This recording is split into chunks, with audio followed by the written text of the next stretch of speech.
guys প্ৰণামৰ পৰা মই মীনাক্ষী আপোনালোক পুনৰ এবাৰ প্ৰণাম জনাইছোঁ আৰু আজি মই পিন্ধিছোঁ এই সিল্ক কটন শাড়ীখন আৰু ইয়াতে জৰীৰ কাম কৰা আছে আৰু ডিজাইনটো হৈছে টেম্পল ডিজাইন তো চাৰিওফালে বৰ্ডাৰত এনেকৈ টেম্পল ডিজাইন দিয়া আছে আৰু পল্লুটোত আপোনাৰ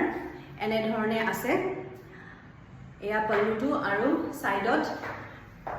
গোটেই তলতো এনেকৈ দিয়া আছে টেম্পল ডিজাইন ঠিক আছে আৰু মেটেৰিয়েলটো হৈছে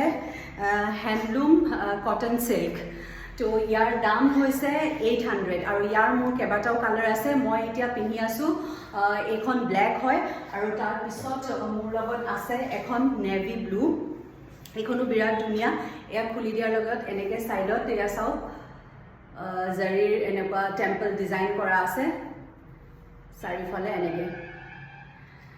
তো সেয়াই একদম কমত দি আছোঁ মই 800ত গতিকে যদি লাগে আপোনালোকে ল'ব পাৰে ইয়াৰ বেলেগ বেলেগ কালাৰ তো আন এটা কালাৰ হৈছে ব্ৰাইট অৰেঞ্জ কালাৰটো ইয়াতো এনেকৈ টেম্পল ডিজাইন কৰা আছে দুইটা চাইডে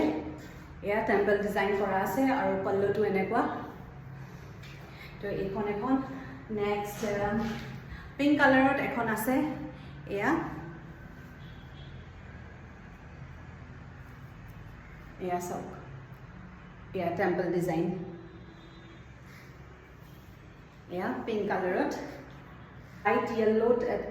এখন আছে এয়া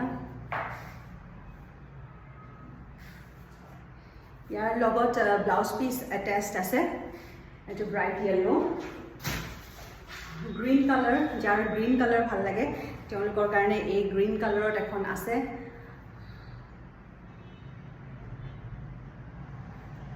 এয়া চাওক এয়া গ্ৰীণ কালাৰত বিৰাট ধুনীয়া হয় আৰু মইতো পিন্ধি আছোঁ ব্লেকখন আৰু লাষ্ট এখন আছে ৰেড কালাৰত এইখনো বিৰাট ভাল লাগিছে এয়া এনেকৈ চ' এইখন ৰেড কালাৰত